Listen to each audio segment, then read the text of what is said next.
जय हिंद मित्रों, आज हम गोलीय उत्तल पृष्ठ पर अपवर्तन के सूत्र का निगमन करेंगे, यानी फार्मूले का डेरिवेशन करेंगे। ये जो फार्मूला है ये बेहद इंपॉर्टेंट है और इस फार्मूले का जो डेरिवेशन है वो भी बार बार बोर्ड एग्जाम में पूछा गया है। आपको मैं इस क्वेश्चन बैंक की सहायता से दिखाना चाहूँगा। देखिए ये 2005, 7, 10 और 22 में पूछा गया है। देखिए क्या लिखा है, एक गोलीय पृष्ठ पर प्रकाश के अपवर्तन का सूत्र लिखिए। ठीक है, तो और आगे इसमें पेज पलटेंगे तो और देखिए हम आपको दिखाना चाहेंगे, किसी अवतल गोलीय पृष्ठ से अपवर्तन का सूत्र निगमन कीजिए। फिर यहाँ पे आएंगे तो यहाँ पे देखिए उत्तल गोलीय अपवर्तक पृष्ठ से अपवर्तन का सूत्र स्थापित कीजिए। मतलब ये जो फार्मूला है ये बार बार एग्जाम में पूछा है, और फार्मूला नहीं पूछा है, फार्मूले का डेरिवेशन पूछा है। तो इसको अच्छे से देखिए और मैं वादा करता हूँ आपको कहीं भी दिक्कत नहीं होगा। ठीक है, हम सारे कॉन्सेप्ट को क्लियर करते हुए सीखते हुए चलेंगे। तो चलिए वीडियो को हम शुरू करते हैं। देखिए इसमें हमको करना क्या है, गोलीय उत्तल पृष्ठ पर अपवर्तन का सूत्र लिखना है।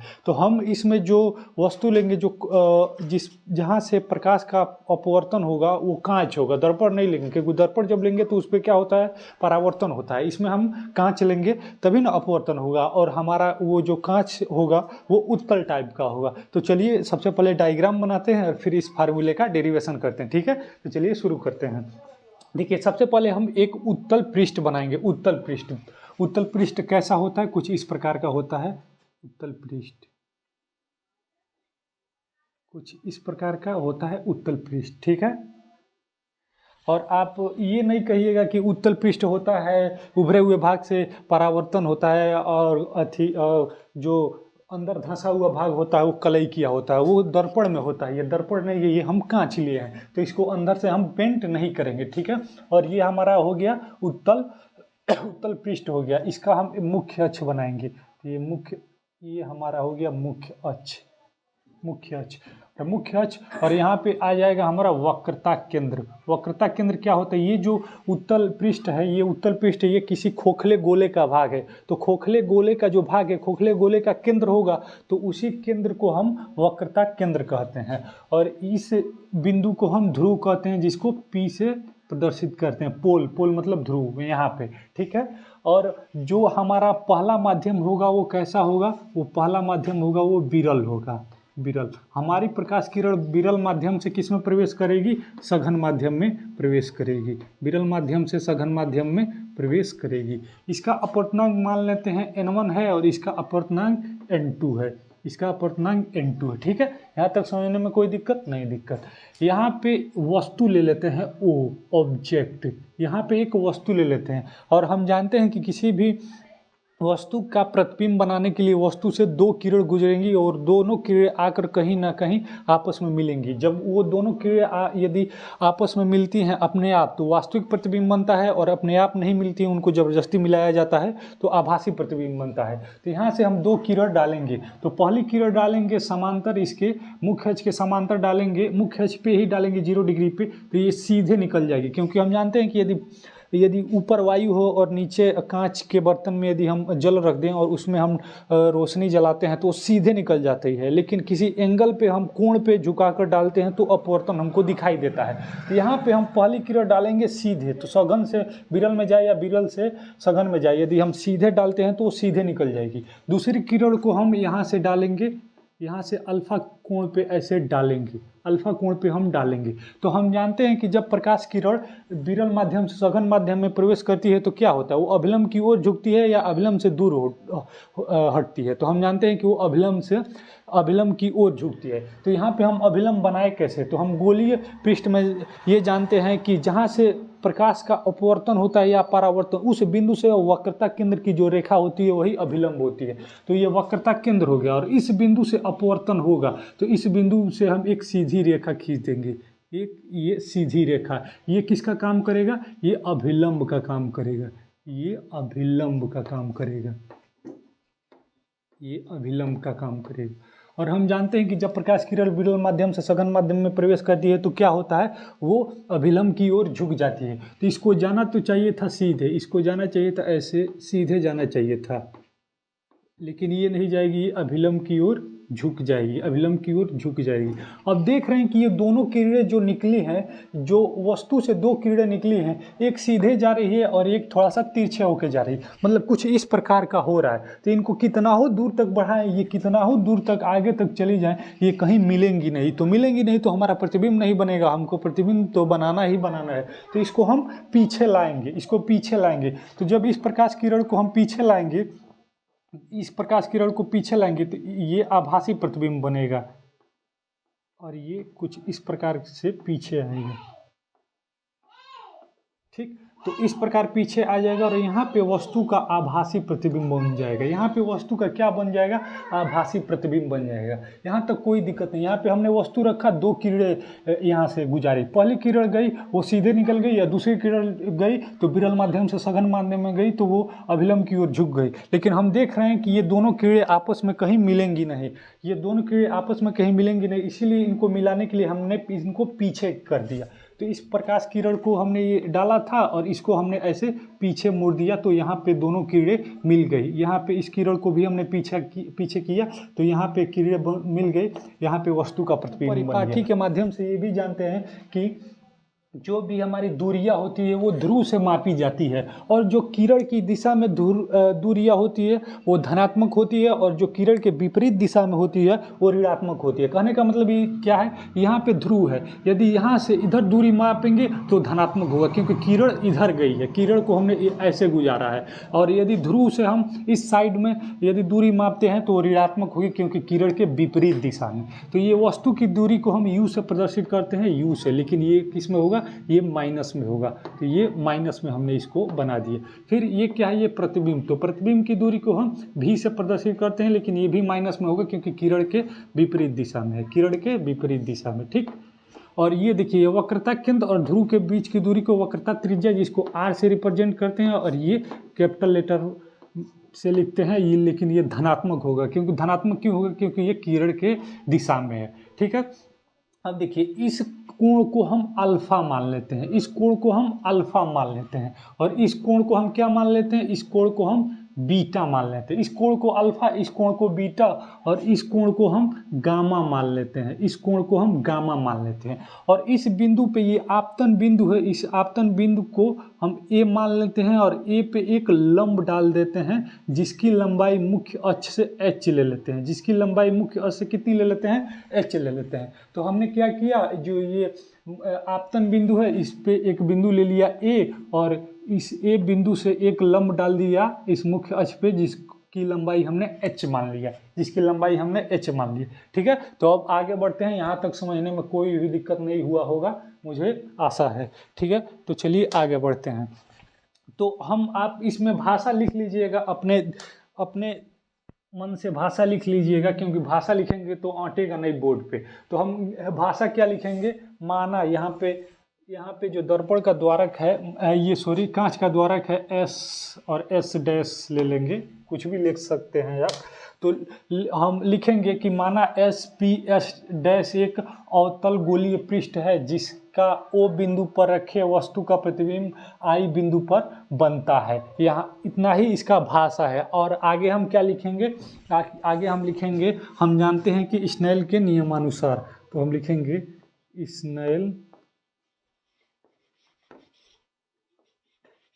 स्नेल के नियमानुसार। स्नेल के नियमानुसार हम क्या जानते हैं कि साइन आई क्या? साइन आई बटे साइन आर बराबर एन होता है। साइन आई बटे साइन आर बराबर एन होता है। और एन यहाँ पे दो संख्याएं होती है, चूँकि जो अपवर्तन का जो दो नियम होता है वहाँ पे कुछ लिखा नहीं होता है, केवल लिखा होता है कि दो माध्यमों के लिए साइन आई और साइन आर, मतलब आपतन कोण की ज्या और अपवर्तन कोण की ज्या का मान नियत होता है, ये अपवर्तनांक होता है। यहाँ पे n है ना, यहाँ पे ये जो संख्या होती है वो ये दर्शाती है कि जिस माध्यम में प्रकाश गया है, और ये जो यहाँ पे जो संख्या दर्शाती है वो जिससे प्रकाश गया है। तो इसमें प्रकाश किससे गया है? एक से गया है, किसमें? दो में गया है। एक से गया है दो में, एक से किस में गया है? दो में। और हम ये भी जानते हैं कि जब कोण बहुत छोटे होते हैं तो साइन थीटा के स्थान पे हम थीटा लिख देते हैं, क्योंकि जैसे जैसे साइन थीटा का मान बढ़ता है वैसे वैसे थीटा का मान भी बढ़ता जाता है। मतलब जैसे जैसे कोण का मान बढ़ाते जाएंगे वैसे वैसे उसका मान बढ़ता जाएगा। तो इसलिए हम साइन थीटा, और यदि साइन थीटा बहुत छोटी हो तो साइन थीटा के स्थान पे हम थीटा ले लेते हैं। तो यहाँ पे थीटा के स्थान पे क्या है, आई है, तो आई और साइन आर के स्थान पे हम आर ले लेंगे। और हम ये जानते हैं कि यदि साइन यहाँ पे 2 1 है, यानी दूसरे माध्यम का अपवर्तनांक पहले माध्यम के सापेक्ष। यहाँ पे साइन 2 1 जो लिखा है इसका मतलब होता है दूसरे माध्यम का अपवर्तनांक पहले माध्यम का के सापेक्ष। तो जिसका अपवर्तनांक निकालना रहता है उसको हम ऊपर रखते हैं और जिसके सापेक्ष निकालना होता है उसको नीचे रखते हैं। तो इसको n2 और बटे n1 लिख लेंगे। फिर इसका तिरछा गुणा करेंगे तो ये क्या हो जाएगा, n1i, सॉरी यहाँ पे क्या हो जाएगा, n1i बटे n2r, n1i बटे n2r। ये समीकरण नंबर 1 हो गया, ये समीकरण नंबर 1 हो गया। यहाँ तक समझने में कोई दिक्कत नहीं। अब देखिए, अब त्रिभुज हम लेंगे, त्रिभुज AOC, क्या लेंगे, त्रिभुज AOC, त्रिभुज AOC के बहिष्कोण से, त्रिभुज AOC के बहिष्कोण से,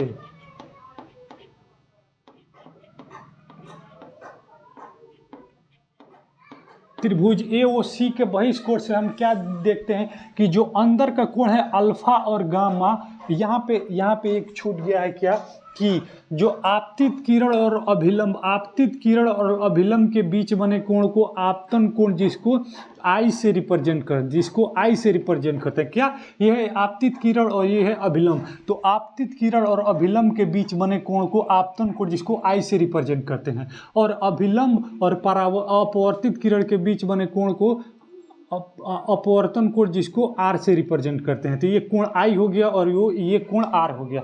तो त्रिभुज AOC के बहिष्कोण से हम क्या देखते हैं कि जो कोण अल्फा और कोण गामा है वो कोण आई के बराबर है, क्योंकि ये इन दोनों कोणों का योग इस कोण के बराबर होगा। तो लिखेंगे त्रिभुज AOC के बहिष्कोण से हम क्या देख रहे हैं कि कोण अल्फा और कोण गामा कोण आई के बराबर है।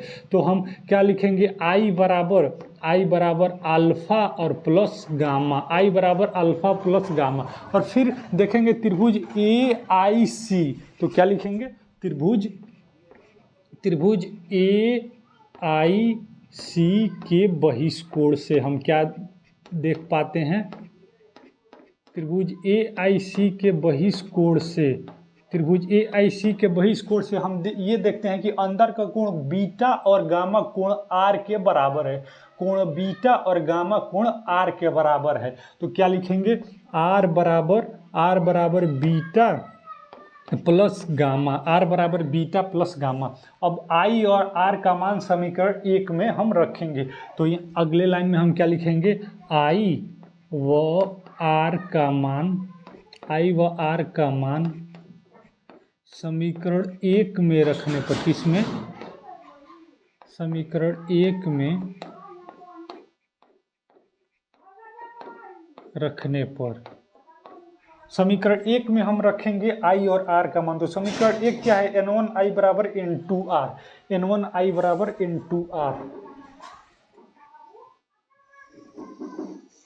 ठीक है। तो देखिए n1i बराबर n2r, तो n1 के स्थान पे हमने n1 लिखा और i के स्थान पे i, n1i के स्थान पे हम अल्फा प्लस गामा लिखेंगे, अल्फा प्लस गामा और बराबर n2 और r के स्थान पे हम क्या लिखेंगे, r के स्थान पे बीटा प्लस गामा। तो ये हो जाएगा बीटा प्लस गामा।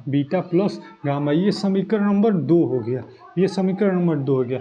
ये जो देख रहे हैं अल्फा बीटा गामा, ये बहुत छोटे कोण हैं, अत्यंत छोटे कोण हैं। इसको हम डायग्राम में बनाए हैं बोर्ड पे तो आपको बड़ा दिख रहा होगा, लेकिन ये वास्तव में बहुत छोटा होता है। तो देखिए जब कोण बहुत छोटा होता है तो थीटा के स्थान पे, साइन थीटा के स्थान पे हम थीटा ले लेते हैं। लेकिन यदि कोण बहुत छोटा हो तो हमको यदि कोण लेना हो, यदि अनुपात लेना हो तो थीटा के स्थान पे हम टेन थीटा या साइन थीटा ले लेते हैं। जैसे कोण छोटा हो तो थीटा साइन थीटा के स्थान पे थीटा ले लेंगे, तो उसी प्रकार थीटा के स्थान पे साइन थीटा भी ले सकते हैं और टेन थीटा भी ले सकते हैं। लेकिन टेन थीटा में साइन थीटा में दिक्कत क्या है, लाल बट्टे कक्का से हम देखते हैं कि जो साइन थीटा में लंब बट्टे कोण है और इस त्रिभुज में कोण ये है, ये इस त्रिभुज में हम देख रहे हैं ये कोण ये है, ये यदि इसको कोण ले तो कोण ये है, इसको कोण ले तो ये कोण है, और इसको भी कोण ले तो सॉरी इसको यदि कोण लेते हैं हम तो ये लंब हो जाएगा, ये आधार ये कोण, तो कोण का इसमें कोई आवश्यकता नहीं है, तो इसीलिए हम टेन थीटा लेंगे। तो लिखेंगे क्या, चूँकि ये अल्फा बीटा और गामा अत्यंत छोटे कोण हैं, अतः अल्फा के स्थान पे हम टेन अल्फा लेंगे, बीटा के स्थान पे टेन बीटा लेंगे और गामा के स्थान पे हम क्या लेंगे, टेन गामा लेंगे। ठीक है, तो लिखेंगे चूँकि अल्फा गामा बीटा और गामा अत्यंत छोटे कोण हैं, क्या अत्यंत छोटे कोण है, अल्फा बीटा गामा क्या है, अत्यंत छोटे कोण है, अतः अल्फा के स्थान पे हम क्या लेंगे, अल्फा के स्थान पे हम लेंगे टेन अल्फा। तो टेन थीटा क्या होता है, लंब बटे आधार, तो इसमें अल्फा के सामने वाली भुजा कोण के सामने वाली भुजा लंब होती है, तो इसके सामने वाली भुजा क्या है, एच है, अल्फा के सामने वाली भुजा क्या है, एच है, तो लंब क्या हो गया, एच, अब बटे आधार क्या हो गया, आधार हो जाएगा ये यू, लेकिन ये माइनस में, तो माइनस एच अपान यू, उसी प्रकार बीटा के स्थान पे हम क्या लेंगे, टेन बीटा के स्थान पे टेन बीटा, तो बीटा के सामने वाली भुजा ये बीटा, त्रिभुज देखिए आई ए और यहाँ पे एक बिंदु, ये देखिए इस त्रिभुज में यदि हम देखेंगे तो बीटा के सामने वाली भुजा क्या है, समकोण त्रिभुज बनाए तो ये सामने वाली भुजा है एच, तो उसकी लंब क्या हो जाएगा एच, और आधार क्या हो जाएगा, इसका आधार हो जाएगा भी, इसका आधार हो गया भी, ये और ये बिंदु यहाँ तक की दूरी बहुत छोटा है, इसलिए इसको नगण्य मान लेंगे, इसकी यहाँ से यहाँ तक की दूरी बहुत छोटा, इसके लिए इसको नगण्य मान लेंगे, तो P से जो I की दूरी है वहाँ वो दूरी यहाँ से यहाँ तक की दूरी के बराबर है। ठीक है, तो आधार क्या हो जाएगा भी, लेकिन है इसमें माइनस में, तो ये हो जाएगा भी। उसी प्रकार गामा बराबर हम क्या लेंगे, टेन गामा बराबर क्या लेंगे हम, टेन गामा। तो गामा के केस में हम देखते हैं कि इसके सामने वाली भुजा लंब, तो लंब क्या है इसमें एच, और आधार क्या है, आधार है आर, आधार है क्या, आर है, आधार आर है, तो एच अपान आर। अब इन तीनों मानों को समीकरण 2 में हम रख देंगे, तो लिखेंगे हम अल्फा बीटा व गामा के मानों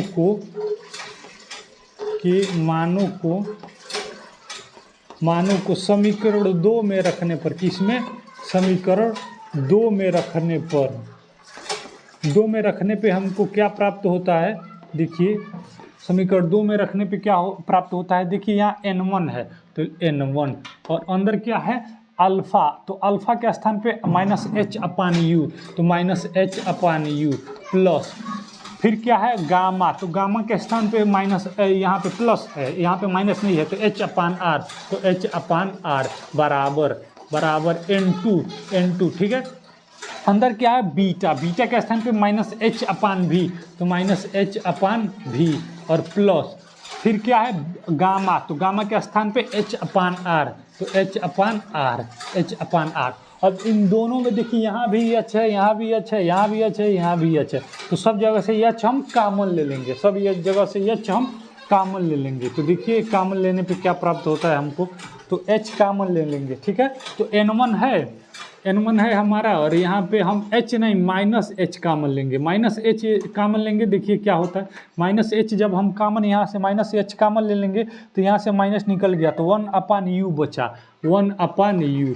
ठीक, और यहाँ पे प्लस था और हमने माइनस कॉमन ले लिया तो माइनस बचेगा, तो माइनस 1 अपान आर, तो माइनस 1 अपान आर बराबर, यहाँ पे n2 है, यहाँ से भी माइनस एच हम कॉमन ले लेंगे, तो माइनस एच हम जब कॉमन लेंगे तो अंदर क्या बचेगा, अंदर बचेगा 1 अपान भी, माइनस एच कॉमन लेंगे तो 1 अपान भी और माइनस 1 अपान आर, तो माइनस 1 अपान आर।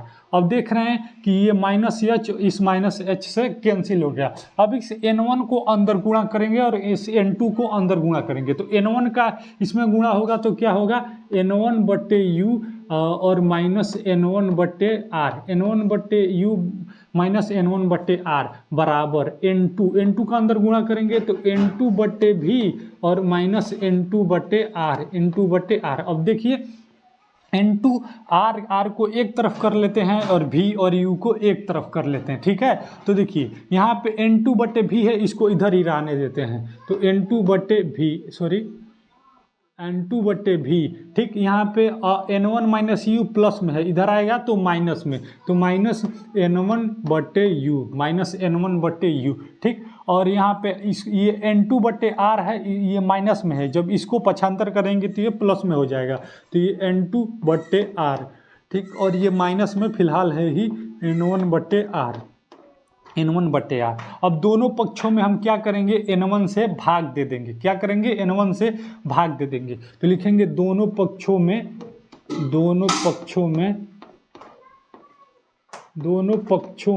N1 से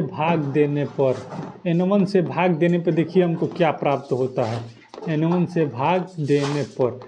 भाग देने पर हमको क्या होगा, ये N2/R है ना, तो N2/N1R माइनस N1/N1R, ठीक। और यहाँ पे N2/N1V और यहाँ माइनस N1/N1U, सभी जगह हमने भाग दे दिया, ठीक है। दोनों पक्षों में हम भाग देंगे तो इसके नीचे भी N1 आएगा, इसके नीचे भी N1 आएगा, तो दोनों में हम भाग दे दिए, ठीक है। तो यहाँ पे N2/N1, तो N2/N1 को हम N लिख सकते हैं। N2/N1 को हम क्या लिख सकते हैं, N लिख सकते हैं। तो N2/N1 को हमने N लिख दिया, तो N/R माइनस, यहाँ पे N1 से N1 कैंसिल हो गया, तो 1/R बराबर N2/N1 को हम क्या लिख सकते हैं, N2/N1 को हम N लिख सकते हैं, तो यहाँ पे हो जाएगा N/V और यहाँ से N1 से N1 कैंसिल, तो ये -1/U। अब देख रहे हैं, इसको इधर कर दिया जाए और इसको इधर कर दिया जाए, तो N/V, तो N/V -1/U बराबर, इन दोनों का हर क्या है, R है, तो R इन दोनों का हर है, तो हम एक ही लिखेंगे, तो N-1/R, यही हमारा आ गया गोलीय उत्तल पृष्ठ पर अपवर्तन का सूत्र।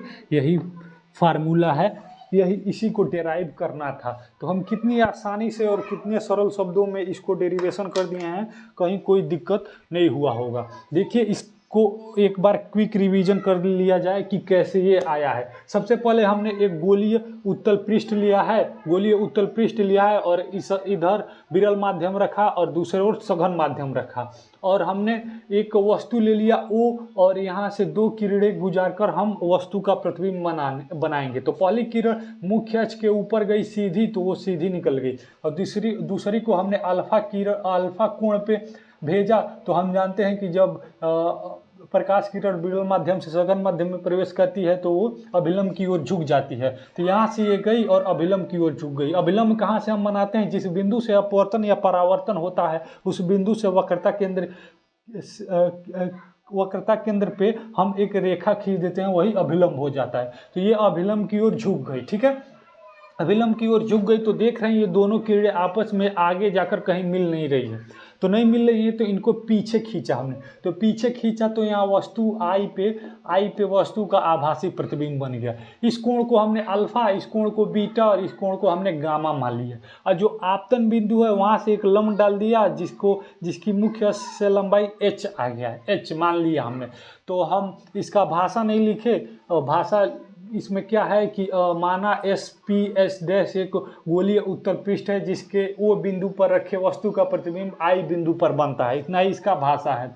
फिर हम स्नेल के नियमानुसार हम जानते हैं कि sin I/sin R बराबर n होता है। आपतन कोण की ज्या और अपवर्तन कोण की ज्या का मान नियत होता है, और इसमें किसमें गया है, इसमें प्रकाश किरण पहले माध्यम से दूसरे माध्यम में गई है, पहले माध्यम से दूसरे माध्यम में गई है। तो जिस माध्यम में गई है उसको पहले लिखते हैं, जिस माध्यम से गई होती है उसको बाद में लिखते हैं, ठीक है।